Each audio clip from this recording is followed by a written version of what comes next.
अस्सलाम वालेकुम नाजरीन, आप देख रहे हैं INN चैनल। मैं हूं शेख अहमद अली। आज की ख़ास बात में हम देखेंगे कई अहम कौमी और बैनुल अक़वामी ख़बरें।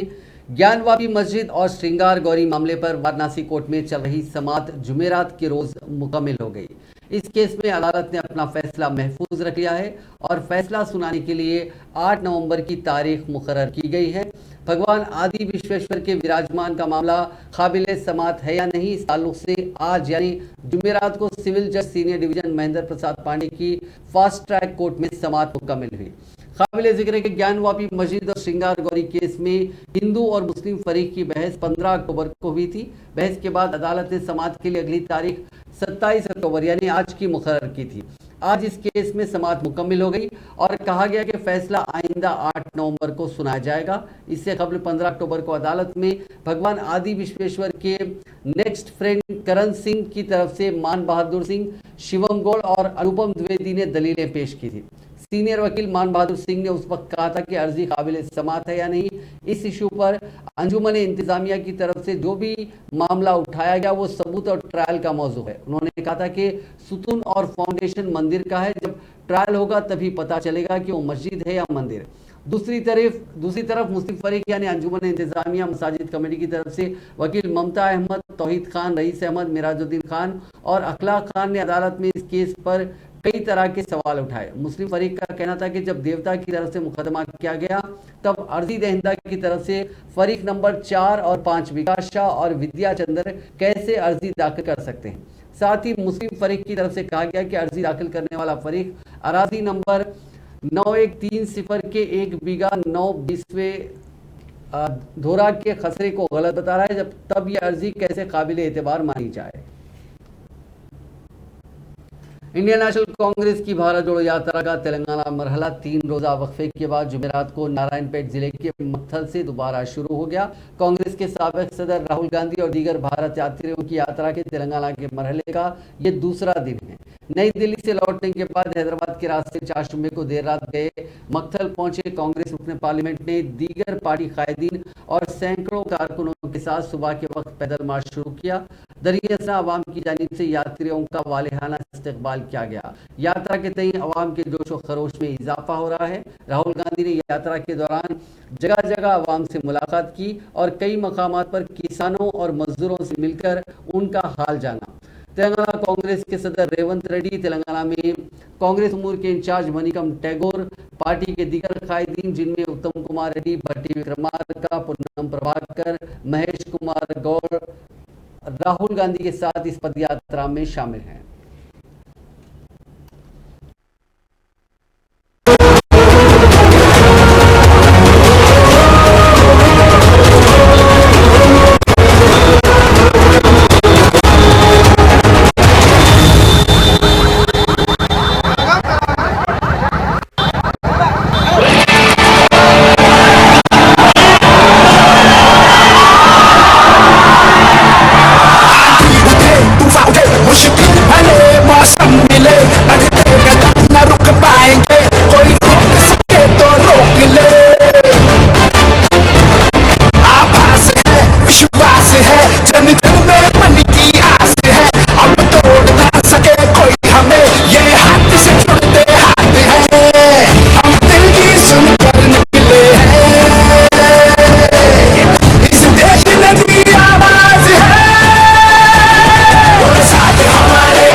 Slogans are very simple.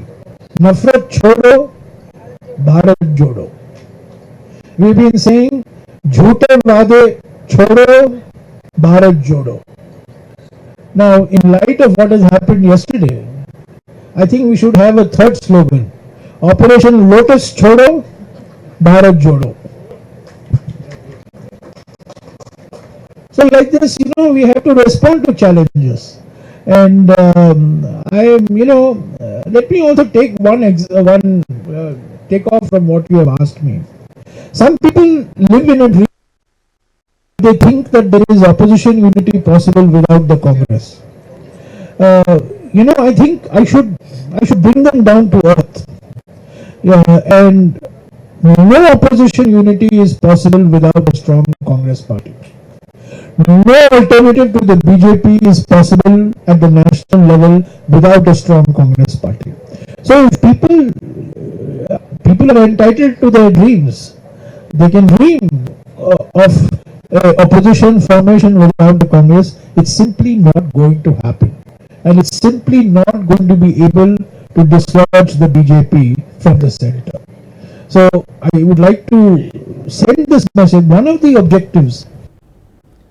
Mallikarjun खड़गे ने कांग्रेस सदर का ओहदा संभाल लिया और कुछ फैसले भी लिए हैं। इसके साथ ही 23 साल तक कांग्रेस की कमान संभालने वाली सोनिया गांधी अब कांग्रेस की सदर नहीं रही।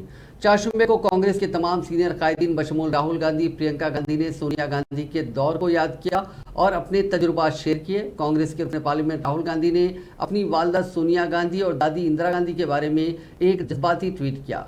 राहुल गांधी ने अपने ट्वीट में अपनी मां और वालिदे मरहूम की एक तस्वीर शेयर की। राहुल गांधी के ट्वीट में सोनिया गांधी को अपने अनजानी शौहर राजीव गांधी के साथ देखा जा सकता है। राहुल गांधी ने ट्वीट किया और लिखा, मां दादी ने एक बार मुझसे कहा था कि उनकी आप जैसी बेटी कभी नहीं हो सकती, वो बिल्कुल दुरुस्त थी। मुझे आपका बेटा होने पर फख्र है। सोनिया गांधी के कांग्रेस सदर के ओहदे से हटने के बाद उनकी बेटी प्रियंका गांधी ने भी इंस्टाग्राम पर एक जज्बाती पोस्ट की। दुनिया में कुछ भी कहिए या सोचिए, मैं जानती हूँ तुमने ये सब मोहब्बत के लिए किया। उन्होंने सोनिया गांधी की एक तस्वीर पोस्ट की जिसमें उन्होंने अनजाने राजीव गांधी की तस्वीर ली हुई थी। ये तस्वीर उन्हें पार्टी के नए सदर मल्लिकार्जुन खड़गे ने पेश की थी, जो 24 सालों के बाद पहले गैर कांग्रेसी सदर बने हैं।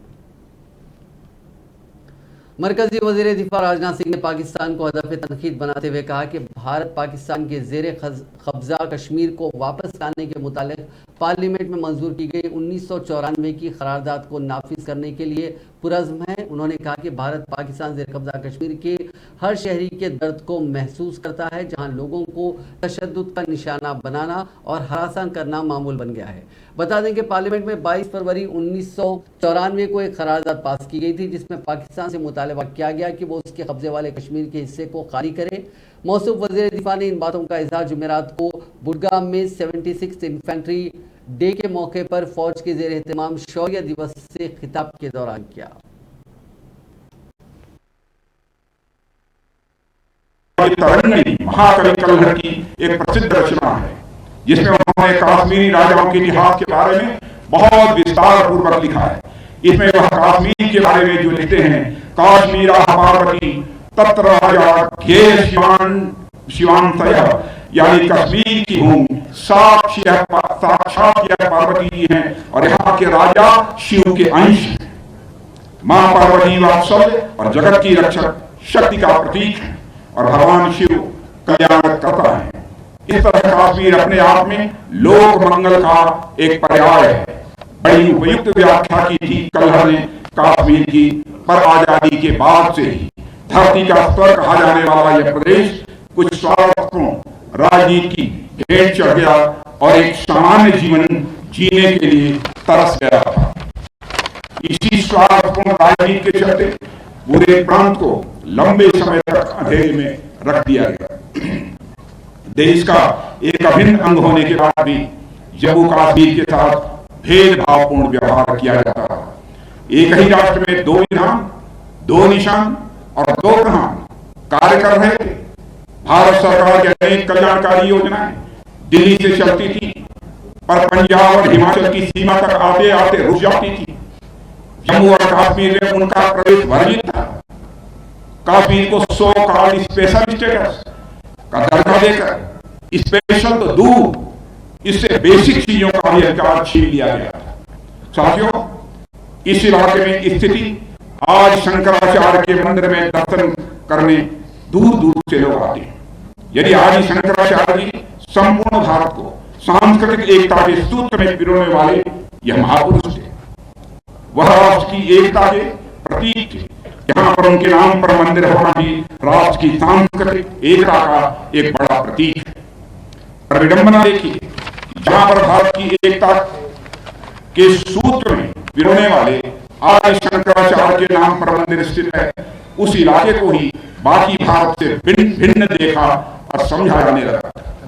साथियों, इस स्थिति का फायदा आतंक के व्यापारियों ने खूब मरकजी वजीर माफ कीजिएगा मरकजी वजीर दाखिला अमित शाह ने आज हरियाणा के सूरजकुंड में 2 रोज़ा चिंतन शिविर के पहले दिन तकरीब से खिताब किया। रियासतों की वज़राए आला, वज़राए दाखिला और मरकज़ के ज़ेर इंतज़ाम इलाकों के लेफ्टिनेंट गवर्नर्स और एडमिनिस्ट्रेटर्स चिंतन शिविर में शिरकत कर रहे हैं। अपने खिताब में अमित शाह ने कहा कि वज़ीर आज़म नरेंद्र मोदी से तहरीक हासिल करते हुए इस चिंतन शिविर का इनेकाद किया जा रहा है, जिससे मुल्क को साइबर क्राइम और मंशियात और सरहद पार की दहशतगर्दी के फैलाव जैसे चैलेंजेस से निपटने के लिए एक मुश्तरका प्लेटफॉर्म दस्तयाब होगा।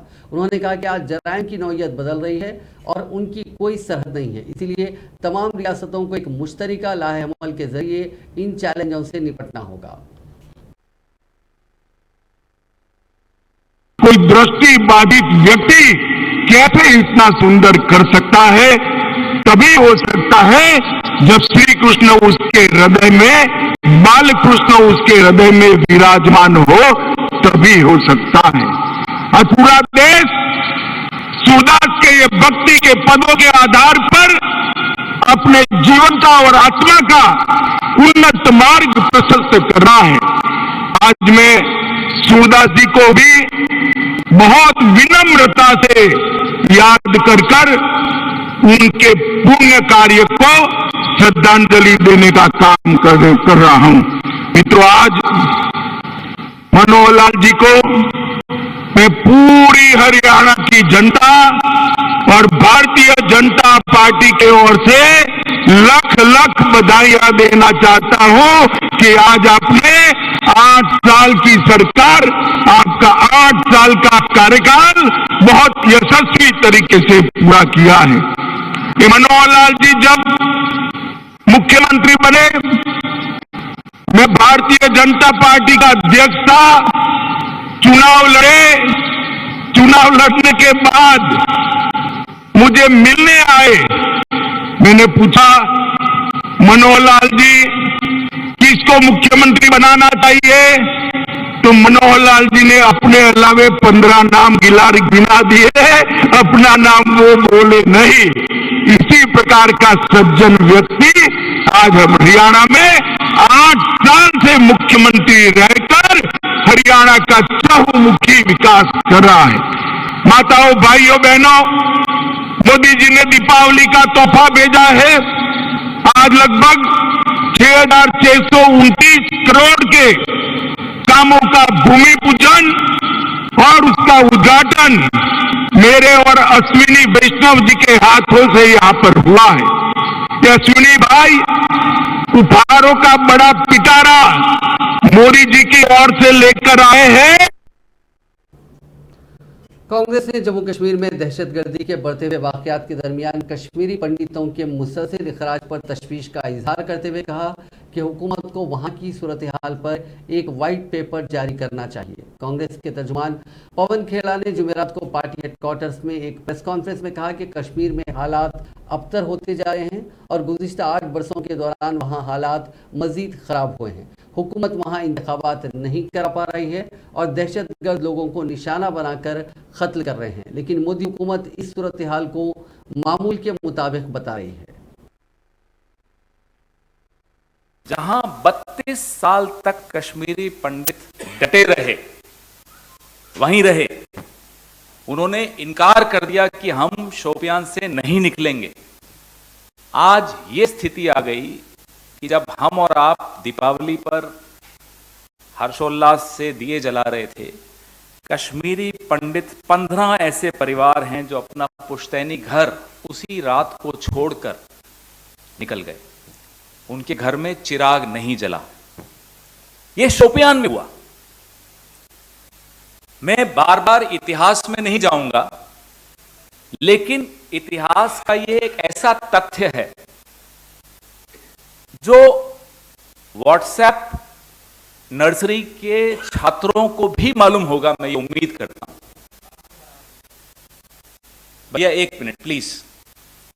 कि 1989 में जब पहला पलायन हुआ कश्मीरी पंडितों का, तब सरकार भारतीय जनता पार्टी से समर्थन लेकर, विश्वनाथ प्रताप सिंह की सरकार थी, उसका सक्रिय समर्थन लाल कृष्ण आडवाणी जी उस वक्त भारतीय जनता पार्टी के सर्वे सर्वा थे, उन्होंने दिया हुआ था समर्थन। और क्या इस मुद्दे पर समर्थन वापस लिया? जी नहीं, इस मुद्दे पर समर्थन वापस नहीं लिया था। इतिहास का एक और महत्वपूर्ण तथ्य जो कि आजकल दब जाता है क्योंकि इतना शोर होता है व्हाट्सएप नर्सरी का, कि 1986 में जब अनंतनाग में पहला दंगा कश्मीरी पंडितों के खिलाफ हुआ था, केंद्र में राजीव गांधी जी की सरकार थी, नेशनल स्टेडियम, ये अपने पास ही में है, यहां से और राजीव जी के ऑफिस तक कश्मीरी पंडित पदयात्रा करके गए थे। राजीव जी ने उनकी बात सुनी। गुलाम मोहम्मद शाह समाजवादी पार्टी के रुकन असेंबली और साबिक वजीर आजम खान को इश्तियाल अंगेज तकरीर करने के मामले में कसूरवार करार देते हुए सजा का ऐलान कर दिया गया है। रामपुर की MP MLA अदालत ने अपना फैसला सुनाते हुए आजम खान को मुजरिम करार देते हुए उन्हें 3 साल की सजा सुनाई। इसके साथ उन पर 2000 रुपये का जुर्माना भी आयद किया गया। रिपोर्ट्स के मुताबिक आजम खान को 2 साल से ज्यादा की सजा सुनाई गई, लिहाजा उनकी असेंबली की रुकनीत खत्म हो जाएगी। आजम खान को जिन दफात में सजा सुनाई गई है उनमें ज्यादा से ज्यादा 3 साल कैद की सजा सुनाई जा सकती है। इससे कबल अदालत ने 21 अक्टूबर को फैसले की तारीख मुकर्रर की थी। ताहम आजम खान से तहरीरी बयान देने के लिए वक्त मांगा गया था, जिसके बाद अदालत ने फैसले के लिए 27 अक्टूबर की तारीख मुकर्रर की थी। नफरत अंगेज तकरीर का यह मामला 2019 के लोकसभा इंतखाबात से मुतालिक है। आजम खान ने रामपुर की बिलिक असेंबली सीट पर इंतखाबी तकरीर के दौरान मुबैना तौर पर काबिल एतराज़ और इश्तियाल अंगेज तबसरा किया था। उनके खिलाफ बीजेपी लीडर आकाश सक्सेना ने शिकायत दर्ज कराई थी। आकाश सक्सेना रवां साल हुए असेंबली इंतखाबात में रामपुर से आजम खान के खिलाफ बीजेपी के टिकट पर इंतखाब लड़ चुके हैं। एक रिपोर्ट के मुताबिक आजम खान ने अप्रैल 2019 में रामपुर में मुबैना तौर पर यूपी के वज़ीर आला योगी आदित्यनाथ के खिलाफ इश्तियाल अंगेज बयान दिया था और उसके बाद रामपुर के जिले मजिस्ट्रेट के खिलाफ भी काबिल एतराज़ बयानबाजी की थी।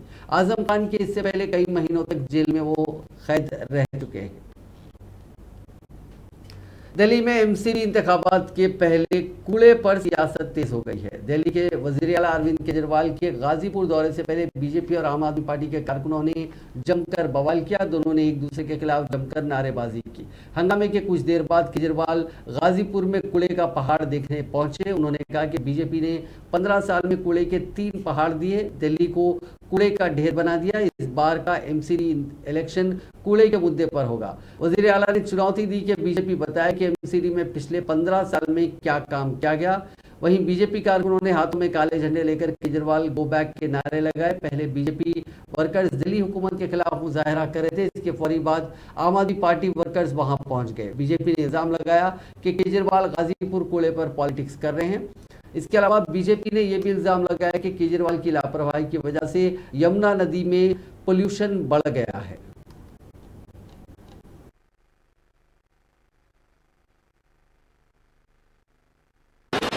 बस दिल्ली में आते हैं इनके बड़े बड़े मंत्री और केजरीवाल को गालियां देके चले जाते हैं, केजरीवाल को गालियां देके चले जाते हैं। मैं दिल्ली की मां बहनों से पूछना चाहता हूं, तुम्हारे बेटे ने तुम लोगों के बच्चों के अच्छे स्कूल बनवाए, ये मंत्री आके मेरे को तुम्हारे बेटे को गाली देके जा रहे हैं, बर्दाश्त करोगे तुम लोग?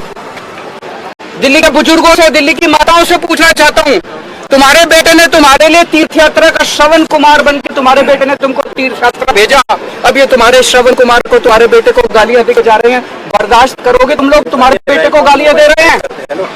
इस बार बदला लेना है।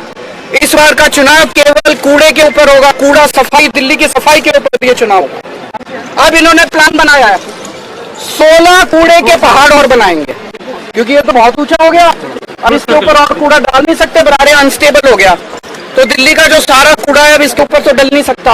अब 16 जगह इन लोगों ने चिन्हित करी है जहां पे 16 कूड़े के पहाड़ और बनेंगे। तो इसका मतलब वहां पे भी आसपास के लोगों की जिंदगी हराम हो जाएगी, 24 घंटे बदबू आया करेगी, मच्छर मक्खी पैदा होंगे, लोगों को कैंसर होगा। पूरी देश की जनता ये देखे कि दिल्ली का मुख्यमंत्री मुख्यमंत्री कितना बड़ा झूठा है, कितना बड़ा बहरूपिया है। ये है दिल्ली के मुख्यमंत्री की हकीकत, जो माँ यमुना अपने मुंह से बोलती है कि मुझे और मैला कर दिया, मेरे अंदर और जहर डाल रहे हैं, मेरे अंदर और केमिकल डाल रहे हैं, मुझे और गंदा कर रहे हैं। ये है अरविंद केजरीवाल की मानसिकता।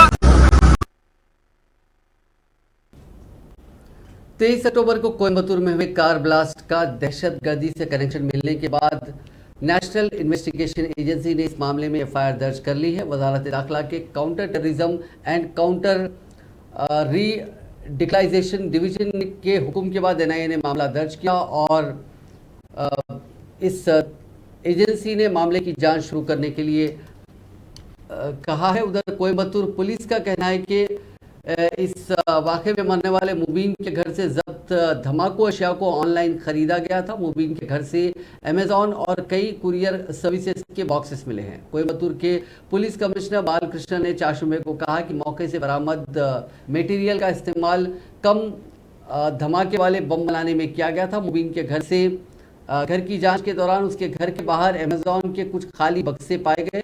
घर से 75 किलोग्राम धमाकू अशिया मिलने के बाद पुलिस ने कहा कि उसकी मंशा और बम बनाने की थी। एक बार फिर आसमान में बड़ा हादसा होते होते रह गया। वाकया अहमदाबाद से दिल्ली पहुंच रहे आकाशा एयर के तैयारे के साथ पेश आया। जब यह मुसाफिर तैयारा हजारों किलोमीटर की ऊंचाई पर उड़ रहा था तो अचानक एक परिंदा अगले हिस्से से टकरा गया। फिर जब तैयारे की लैंडिंग हुई तो इस हादसे का निशान साफ दिखा गया। परिंदे से हुए इस टकराव के बाद तैयारे को नुकसान भी पहुंचा है। फिर भी कोई बड़ा हादसा नहीं हुआ, ये सभी की खुशकिस्मती रही।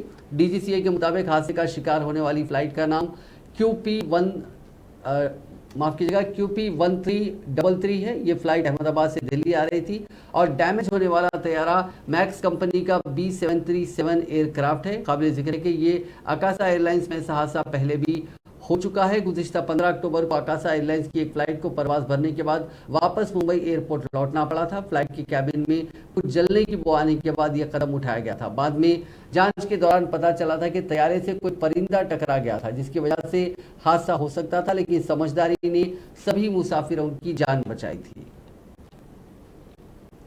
आगरा में एक रसगुल्ले की वजह से हुए झगड़े में शादी की खुशियां मातम में बदल गई। चाकू लगने से बारात में आए 20 साल के लड़के की मौत हो गई। 12 लोग जख्मी हुए। इस वाक़े के बाद बारात बिना शादी के ही लौट गई। ये वाक़या चाशुमे का है। खंदौली के रहने वाले कारोबारी वक़ार के 2 बेटों जावेद और राशिद की शादी एतमादपुर में रहने वाले उस्मान की बेटियों जैनब और शाजिया से हो रही थी। बारातियों को खाना खिलाया जा रहा था। एक बाराती ने एक रसगुल्ला मिलने पर एक और मांगा। काउंटर पर खड़े नौजवान ने कहा कि सबको एक एक ही मिलेगा। इसी बात पर तनाज़ा शुरू हो गया। बहस से शुरू हुआ मामला खूनी झड़प में तब्दील हो गया। बाराती आमने सामने हो गए।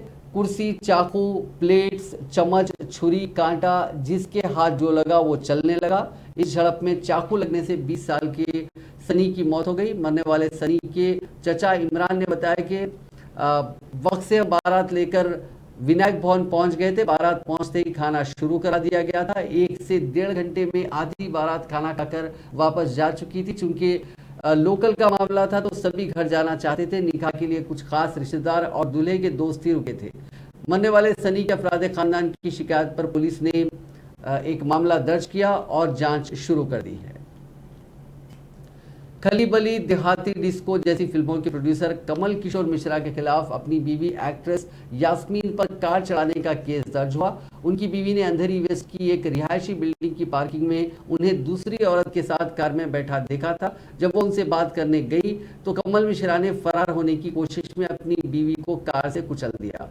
इस वाक़े में उनकी बीवी काफ़ी जख्मी हो गई हैं। उन्हें हाथ, पैर और सिर में चोट लगी है। ये वाक़या 19 अक्टूबर का है। पुलिस के मुताबिक मुलजिम की बीवी ने मुलजिम के खिलाफ शिकायत दर्ज कराई है। कमल किशोर मिश्रा की बीवी यास्मीन ने उन पर इल्ज़ाम लगाते हुए कहा कि 19 अक्टूबर को जब वो घर पहुंची तो उनके शोहर अपनी गाड़ी में बैठकर मॉडल आयशा सुप्रिया मेमन के साथ रोमांस कर रहे थे। वो दोनों काफ़ी क्लोज थे। दोनों के साथ में देखकर उन्होंने गाड़ी का शीशा खटखटाया और शीशा नीचे करने को कहा। मुझे कुछ बात करनी है, लेकिन कमल ने उनकी एक बात नहीं सुनी और गाड़ी मोड़कर भागने लगा। यास्मीन ने आगे कहा कि उन्होंने गाड़ी को रोकने की कोशिश की तो उन्होंने उन पर गाड़ी चला दी। चंडीगढ़ के इंडस्ट्रियल एरिया फेज 1 में जुमेरात को एक शराब फैक्ट्री में आग लग गई। पुलिस ने इसकी जानकारी दी। मौके पर एक दर्जन से ज्यादा फायर टेंडर्स की गाड़ियां पहुंची। आग पर काफी मशक्कत के बाद काबू पाया गया।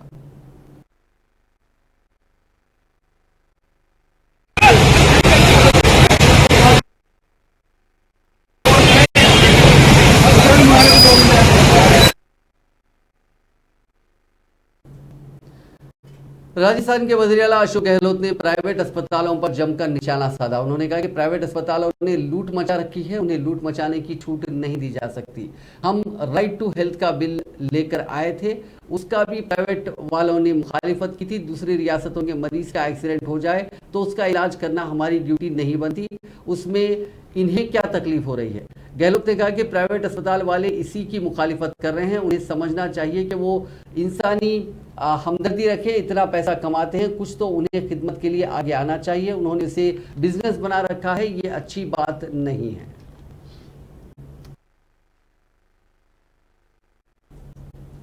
आईसीसी T20 वर्ल्ड कप में हिंदुस्तान ने नीदरलैंड को 56 रनों से करारी शिकस्त दे दी। हिंदुस्तान के दिए गए 180 रन के हदफ का ताकुब करते हुए नीदरलैंड की टीम मुकर्ररा 20 ओवर्स में 9 विकेट पर 123 रन ही बना सकी। हिंदुस्तानी गेंदबाजों ने कमाल की गेंदबाजी की और शुरू से ही नीदरलैंड के बल्लेबाजों पर लगाम लगाए रखी। इस मैच के बाद हिंदुस्तान अपने ग्रुप में सरे फहरिस्त आ गया। हिंदुस्तान ने अपने पहले मैच में पाकिस्तान को शिकस्त दी थी। जनूबी अफ्रीका एक जीत के साथ दूसरे मकाम पर है।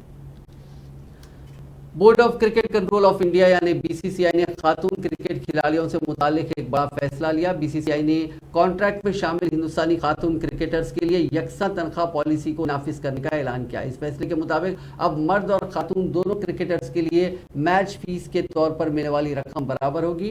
काबिल जिक्र है कि हिंदुस्तान मेंस टीम के खिलाड़ियों को हर टेस्ट मैच के लिए 15 लाख रुपए, हर एक रोजा मैच के लिए 6 लाख रुपए और हर T20 मुकाबले के लिए 3 लाख रुपए बतौर मैच फीस दिए जाते हैं। अब खातून क्रिकेटरों को भी टेस्ट, वनडे और T20 मैचों के लिए यही रकम मिला करेगी। चीन में कोरोना ने एक बार फिर रफ्तार पकड़ ली है। कई शहरों में दोबारा लॉकडाउन लगाया गया है। लोगों से सोशल डिस्टेंसिंग पर अमल करने की अपील की जा रही है। इस बीच एक वीडियो सामने आया है जिसमें कोरोना पॉजिटिव शख्स को क्रेन से उठाया जा रहा है। चीन का ये वीडियो सोशल मीडिया पर वायरल हो रहा है। हालांकि ये वीडियो किस शहर का है इसकी जानकारी नहीं है। चीन के एक राइटर फिंग जुआंग ने वीडियो शेयर किया। उन्होंने लिखा कि कोरोना मरीज को क्रेन से आइसोलेशन वार्ड ले जाया गया। ओहदेदार नहीं चाहते थे कि कोई भी शख्स कोरोना पॉजिटिव मरीज के राब्ते में आए। यहां तक कि वो ये भी नहीं चाहते कि मरीज का बॉडी का एक भी बैक्टीरिया जमीन पर रहे। सोशल डिस्टेंसिंग के नाम पर पीपी किट पहनना कोई ओहदेदार भी मरीज के पास नहीं आया।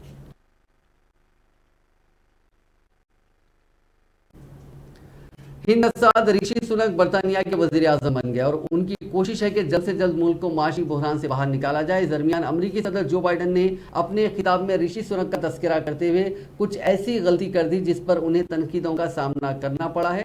दरअसल उन्होंने ऋषि सुनक का नाम ठीक तरह से नहीं बोला, जिसकी वीडियो सोशल मीडिया पर तेजी के साथ वायरल हो रही है और लोग अमरीकी सदर को ट्रोल करने से पीछे नहीं हट रहे हैं। And whether it's the United Kingdom or just today, we've got news that Rashid Sunak is now the Prime Minister. As my brother would say, go figure. And the Conservative Party expected to become the Prime Minister, I think, tomorrow when he goes to see the King. Pretty astounding. नाज़रीन, आज की खास बात में बस इतना ही। आपसे कल मुलाकात होगी नई खबरों के साथ। आप देखते रहिए INN चैनल।